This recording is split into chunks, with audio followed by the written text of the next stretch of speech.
Welcome to the Books of Titans podcast, where I seek truth in the world's great books. I'm your host, Eric Rostad, coming to you from the beautiful Books of Titans studio in Franklin, Tennessee. My goal is to read 200 of the great books over the next 10 years and share what I'm learning. I'll talk a bit about each book, tie ideas together from a variety of genres, and share the one thing I always hope to remember from each of the great books. Today I'm going to cover Hellenika by Xenophon. This is book 36 for my 2024 reading list, and Xenophon is selection 16 for my great books reading list. Well, I want to start just by reading the very first line of this one, and it goes like this: "And after this, not many days later," and then it continues on. Well, what is this after this that he's referring to?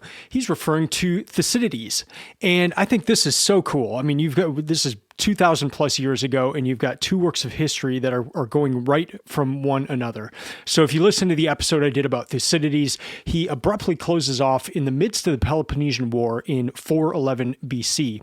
Thucydides lived past that point, so it wasn't a matter of him dying and not finishing, but his history just abruptly ends, and Xenophon just takes it off right from there, and after this, not many days later, and continues the history from there. So it's fascinating in one sense just to be able to go from one person to the other, but then also to notice differences and to see different styles of writing. And I'm reading translations of these into English, so I know I'm missing a lot from the original Greek, but just even seeing slight differences in these things. And it just kind of goes to a broader concept or idea about these great books. Many times people will ask, what makes a book great? And the definition I'm going by right now is that these books are in conversation with one another. So something that makes or adds a book to the great books list is one, it's a great book, but two, it's in dialogue with these other books. So the Greek tragedies, they are referring to ideas that show up in Homer, and you've got St. Augustine writing his Confessions book, and that being based off of the structure of the Odyssey. And then you've got Nietzsche referencing the Greek tragedies. And so all these things are talking to one another, or they're referencing the ideas brought up in one book in perhaps offering a new take or a new way of thinking about it. But here we have an actual example of just one going from one to the other with a direct link there. So I found that to be very, very neat. This book accounts for events that take place between 411 and 362 BC. So the Peloponnesian War itself goes from 431 BC to 404. So this one covers the end of the Peloponnesian War from 411 to 404 BC, and then continues on after that. And as the title Hellenika would suggest, a lot of this takes place in the Hellenes and the area of Greece itself. And so there's other players. The Persians play a big part, but a lot of the action is fighting amongst different Greek factions and Greek areas in that sort of thing. This particular work was written in 356 BC.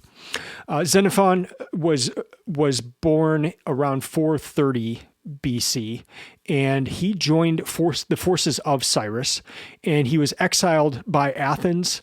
Later on in life, he lived near Sparta, and so it's kind of interesting. He's got the Athenian point of view, having lived there, but he was also exiled from there and lived near Sparta. So he understood a lot from the Spartan point of view as well. He's written a number of books, so quite the prolific writer, and I believe I'm going to read a couple more of them next year. And so I'll continue on a little bit with his histories, but started off with Hellenika. I'm reading this as part of a Catherine project group. So we started with Thucydides and then went right into Hellenika. And so each week I'm in a group discussing one book at a time from each of these books. So Hellenika is made of 7 different books, and that's, instead of it being chapters, they're called books. So there's 7 books within Hellenika here. Quick, just very top level overview. What we see happen here is the decline of the Athenian Empire, and we start seeing that in Thucydides, but this is where it reaches much higher levels of decline. And then we have the rise of Sparta, followed by the rise of Boeotia, followed by the rise of Thebes. And then throughout this whole thing, there's just Persian interference going on. And Persians will connect with Spartans and have different alliances and different things like that. So this constant fighting, though, is what eventually sets the stage for a takeover. And that happens later on outside of this book, but by the Macedonians. And so that's where we get Alexander the Great and all of that. But just think it's interesting. You're in that period before that, and you're seeing how all of this fighting is creating the perfect stage for kind of a grand takeover. The version that I read is the Landmark edition, and these are edited by Robert Strassler. And so I use this version for reading Herodotus and then also reading Thucydides. And there are some other Landmark editions. There's one about Alexander the Great. There's one about Julius Caesar. And if you're going to read these books, this is an excellent option. There are maps, annotations, appendices, a fantastic index. This one even contains, in the appendices, there is work done by another historian of the time, Diodorus. And in the introduction, which is done by David Thomas, he does not have a whole lot of good things to say about Diodorus, but it is another history of the time. And so if it's something that you would find interesting, another good reason to get this version, just to read what another historian was saying around the same time. The translation is done by John Marincola, and then David Thomas did the introduction. Robert Strassler put the whole thing together. He's the editor, and I looked up a little information about him, and he just seems like a fascinating guy. He was a businessman. He did not come from academia and write these within that lens, but he was a businessman, did very well, made a ton of money, and just had this deep fascination with Greek literature and history, and was around students. I think he was actually teaching Greek later on in his life, and or teaching Greek works, and he was just finding that his students were having trouble understanding what was going on. And he just had this idea of compiling a bunch of information about the ships, about the putting the maps along with the text. And that's where we got these books. And I just think that's so cool that someone from the business world with just a deep love and appreciation for this is the person that started putting together these Landmark editions.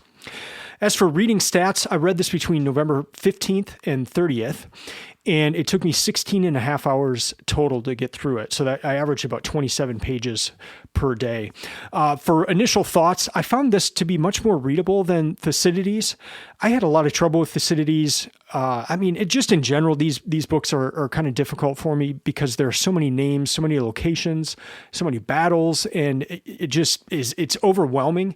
And but this edition certainly helps in that process of understanding and getting additional information. There's great footnotes. The appendices are so helpful in these. So I really enjoy that. But just in terms of comparing let me just compare the three main authors of history that I've read so far. My favorite is Herodotus. I think you could just tell his love of cultures, peoples, learning, and it just comes through. And he's just such an interesting guy, and he's kind of just traveling around and relaying the stories that he's hearing, and then saying stuff like, well, this might be a little far-fetched, but this is how it was presented to me. So I loved Herodotus. That was the first one I read. Thucydides, not my thing as much. And Xenophon, I would put him kind of in between these other two. The other thing that I was thinking about while reading this book is just the time frame that these events take place in. I guess both for Thucydides and for Xenophon. This is like the apex of Athenian culture. I mean, this is when we're getting the tragedy plays. This is when we're getting the comedies. This is when we're getting philosophy. This is when Athens is battling out within themselves of what kind of government do they want. They switch back and forth between democracy and oligarchy.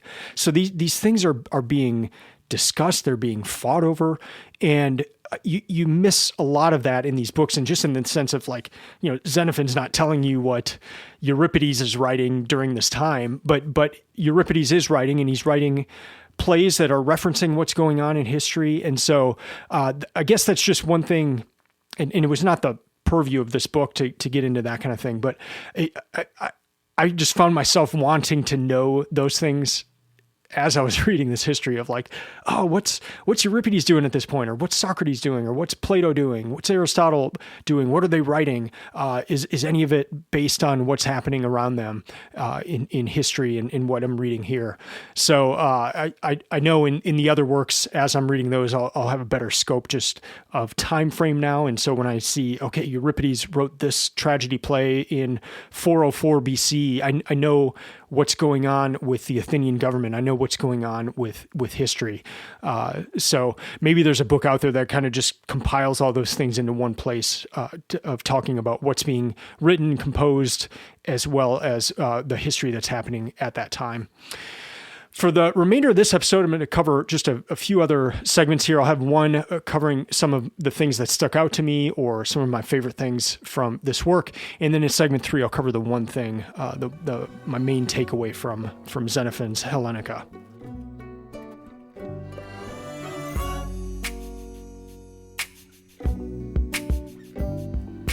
All right, here are 5 things that stuck out to me in Hellenika. The first was the Battle of Agospotami. This was the nail in the coffin for the Athenians. This is in 405 BC, so that at the tail end of the Peloponnesian War. And Lysander, the Spartan leader, captures the Athenian fleet. And so I just want to read different parts here, and just to show how quickly this entire Athenian empire unraveled. So here we go, starting. Conan, now in flight with the 9 ships, realized that the entire Athenian cause was lost. So just like that, you come across that sentence, the entire Athenian cause was lost. You think, wow, and just to see, what's going to happen next? How is this going to play out? So next up we have this. The Perilos, which is a ship, an Athenian ship. The Perilos arrived at Athens during the night, bringing news of the disaster, and a cry arose in Piraeus and ran up through the long walls and into the city itself as one man imparted the calamitous news to the next. As a result, no one slept that night, as they mourned not only for the men destroyed, but even more for themselves, thinking that they would suffer the same catastrophes that they had inflicted on others. Continue reading. Immediately after the sea battle of Agospotami, all the Greeks who were still subject to the Athenians revolted from them, all except the Samaeans. And I'll stop reading there. So you've got the news traveling rather quickly from person to person, and just this fear.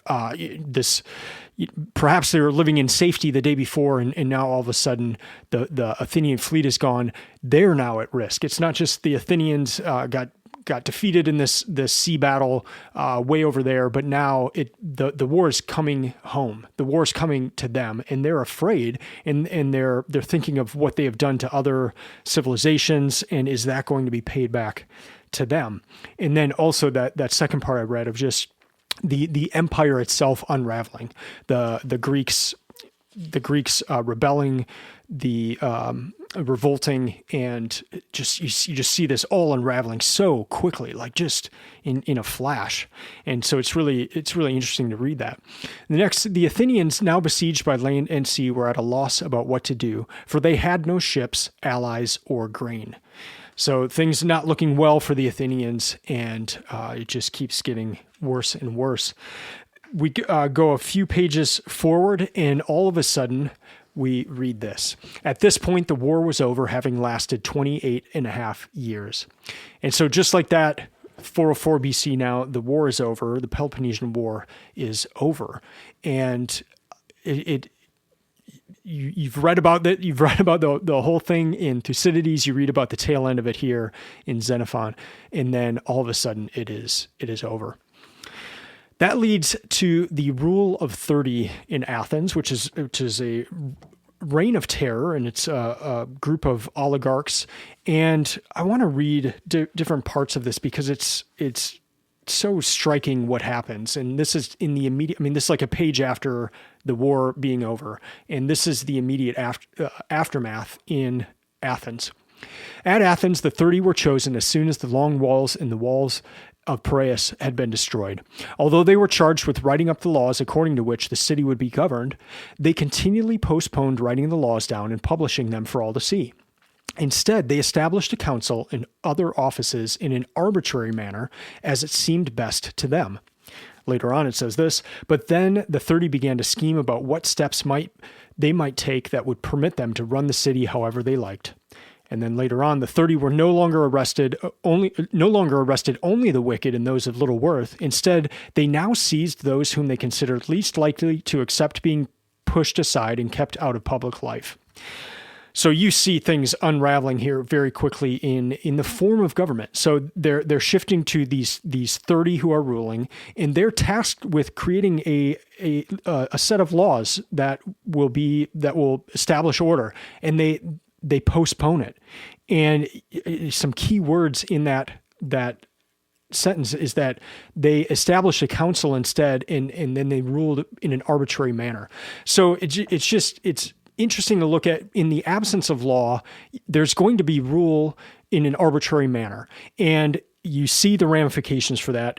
Ruling arbitrarily, they're going to scheme about what they can do next.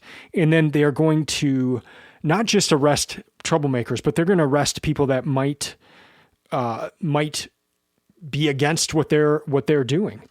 And so this ushers in just this reign of terror. Let me read a few other sentences here. Replied that men who wanted more power for themselves could not avoid doing away with those who were most able to stop them. And then later on, when this had been accomplished, the 30 began to put many to death simply out of personal enmity or because of their wealth. So this is quickly devolving into a series of retaliations, and people are dying, and it gets to the point where about 15 pages later, we come across this sentence. Do not obey the 30, the unholiest of men, who for their own gain almost killed more Athenians in 8 months than the Peloponnesians killed in 10 years of war. End quote. So think about that. You've got a comparison of this reign of terror by these group of 30 leaders in Athens, and them almost killing as many people as the Peloponnesian War killed within a 10-year span of the Peloponnesian War. Later on, it says, they said that it was not right to obey the 30, nor to permit them to destroy the city. Finally, they voted to remove them from office and to choose others to rule in their place. They chose 10 men, one from each tribe. End quote there. So now we're in 403 BC. So from 405 to 403 BC, there was the rule of this 30, this oligarchy. And then after that, democracy is reestablished. And so democracy is back in place in 403 BC. Just incredible, with the end of the war going right to this rule of 30, this reign of terror, and then for democracy to be reestablished again in 403 BC. After all of this chaos, things are beginning to shift, and they're beginning to shift to Spartan dominance. And so I want to highlight a few things talking about this Spartan dominance. They therefore sent ambassadors to Sparta, asking the Spartans, since they were now the leaders of all Greece, to protect them, the Greeks in Asia, so that their land would not be ravaged and they themselves would be free men. End quote. So you see Sparta kind of taking over other lands too, in the sense of the Athens had the empire going, and now people are coming to Sparta for protection. Much later on in the book, we get to this about Sparta.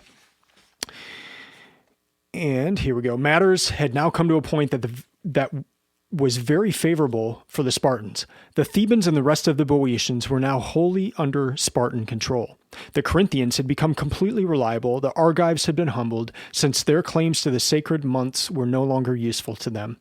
The Athenians were isolated with no allies at all, and all of Sparta's allies who had been hostile to her were now punished. In every way, it seemed that Sparta had arranged her rule to be strong and secure. End quote. So Sparta Sparta is now the dominant player. And let me read a little later on here, gives a good kind of recap of what has happened. You can see that this naval experience is necessary and appropriate from the following. The Spartans once fought against you for many years, and although they controlled your territory, they made no progress in conquering you. But when God granted them victory at sea, you found yourself immediately and completely in their power. It is thus perfectly clear that your security depends entirely on the sea. And this was a speech that Proclus gives, and why the Athenians should be viewing things on the side of the sea in that aspect. So here again, you just see back to that battle I highlighted at the start of this segment, the Battle of Agaspotami, of how that shifted things and how the Athenians getting defeated at sea there was such a big deal. Another theme that runs throughout this book is that of justice. And so I want to read this. And this comes from a speech that's given to a Spartan crowd. And here's what it says. Your concern in all this is not that these boards govern justly, but that they hold down the cities by force. And so you resemble more those who delight in tyrannies rather than in legitimate government. End quote. And what I was thinking about there is just this idea of justice and how justice is a laying down of power by the powerful. If you've listened to some of the other episodes I've done recently, one theme that comes up in a lot of the tragedy plays that I've been tracking and following is just this idea of law versus force. I call it Ares versus the Areopagus. And Ares is the god of force, the god of war. And you've got this big contrast in Greek literature between that and the Areopagus. And the Areopagus represents Athens. It represents Athena setting up and establishing democracy and law and deliberation. So you've got these two things contrasted often, of deliberation versus force. And you can force people to do things, but the side of civilization is on using deliberation and persuasion and law and justice to get things done. And I just found this part interesting in that justice is in some ways it's a laying down of the power of power by the powerful, and you almost have to have that happen in order to administer justice. And yeah, it just kind of gets back into that whole force versus deliberation idea. The last thing I want to highlight here is a section about random lottery, and I thought this was really interesting. So here we go. Athenians believed that selection by a random lottery was more democratic than by election, and they assumed that every citizen, at least every citizen in one of the top three property classes, could do these jobs, end quote. So for some of these positions, the Athenians would do a random lottery, just pick anyone from one of these three property classes, as opposed to doing an election. And I just thought that was interesting. And but they expected everyone to be able to step into that position at any time.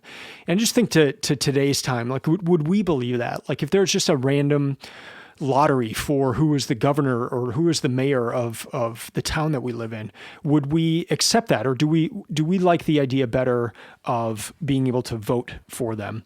And I just thought it was neat. Athenians believed that selection by random lottery was more democratic than by election. I'll leave it off with that and then get into the one thing here in the next segment.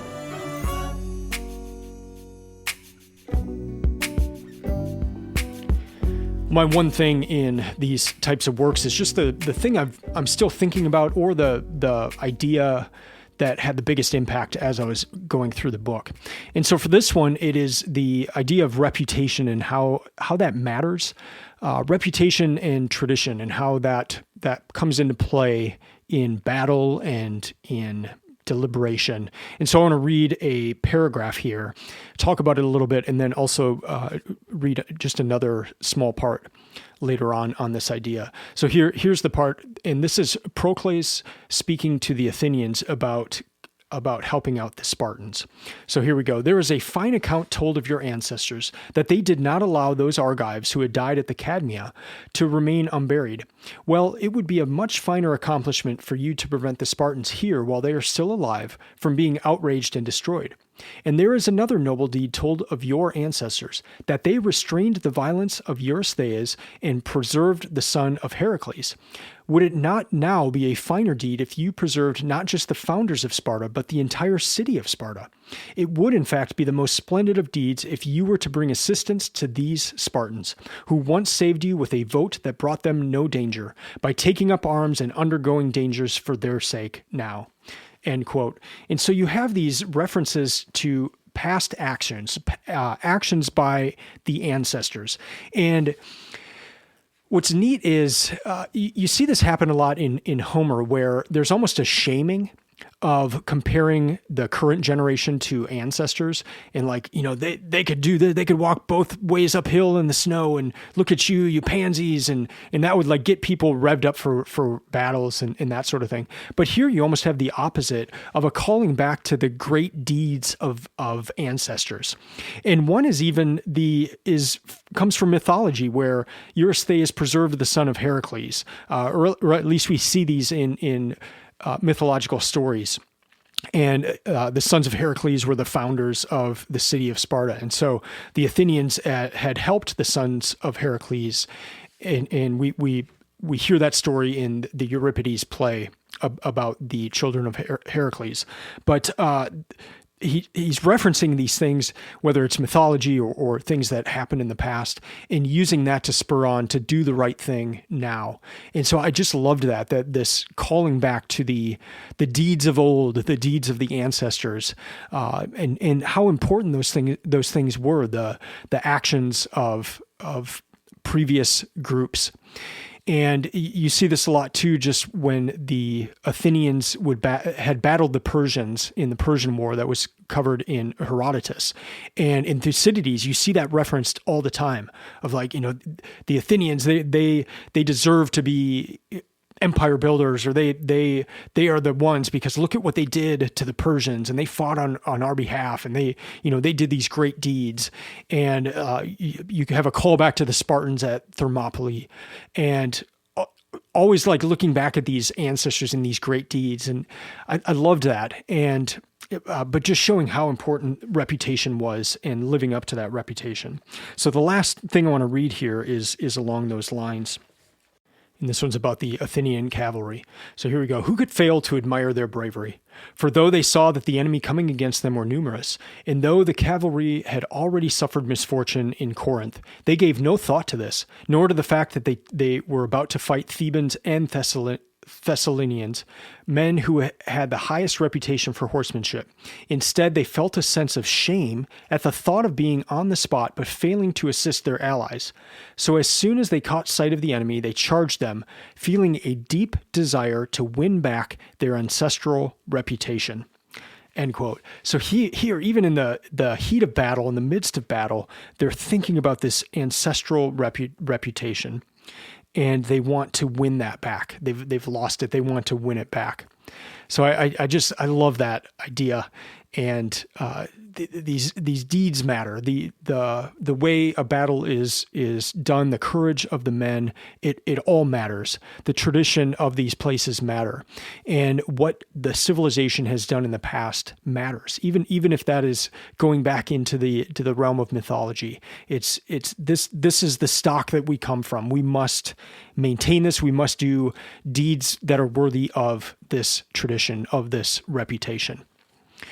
Well, it's in closing, it's amazing to have this work. It's amazing to have a work go directly from Thucydides to Xenophon here, a sort of back-to-back history.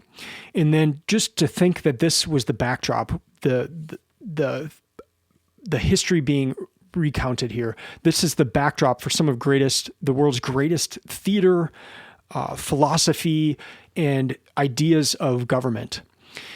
And it's fun now to go into these other works, whether it's the tragedy plays or I'll be getting into some of the philosophy next week. And I'm just curious if these things will be referenced, if the history that is happening as they are alive, if that is being referred to, if they're highlighting specific battles and all that. So I'm looking forward to that as I finish the tragedies, get into the comedies, and then get into philosophy from Greece next year.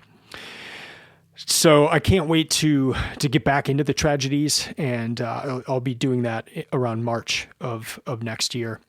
Well, if you get value out of this podcast, I would love if you could return that value. And I'm on Substack. I've got 3 different plans. One is a $5 a month, another is $99 per year, and another is $500 per year. But that helps just cover some of the costs that come up with this project and stuff like hosting and buying books and all that. So if you do get value, I'd love if you return that value. And thank you to all who support this podcast with a paid subscription on Substack. I am going to be announcing very soon, probably next week, 2025 reading group. And so what I'm going to do is a book a month. And if you live in the Franklin, Nashville area, I'll be doing one that's in person, and that'll be on Monday nights and one night a week, or one night a month. And then I will also be doing an online version, and that will likely take place on Wednesdays. And so keep an eye out on that. To get that announcement, go to Substack and just subscribe. You don't have to pay, but just put in your email there so you get that notice next week. And so it's going to be the great books. We're going to go through short, great books. And so there'll be a book a month. They're short. Hopefully you can get through them in 2 to 3 hours. And then we'll discuss those books either in person or online. I'm currently in my winter break of reading. So right now I'm reading The Art of Teaching, and that has been a very delightful book. And I'm learning a lot just on different styles of teaching, the role of the teacher, and the students as well, and different ways of teaching. So that one's been very interesting, and I may just do a written review or a podcast on that one later on. That's going to do it for this episode. Thank you for listening. I would love to hear from you, especially if you've read Hellenika. You can email me at Eric@Books of Titans if you have something direct you would like to say. Otherwise, please do a comment right within Substack there. That will allow other people to join in on the conversation as well. I'm on Instagram and Twitter X, so at Books of Titans on both of those platforms. And I have a website, booksoftitans.com takes you right to the Substack. books.booksoftitans.com takes you to my different reading lists. And I'll be announcing my 2025 reading list at some point this month as well. I'll be back next week to discuss another book. And until then, keep reading, keep learning, and keep listening. I'm out.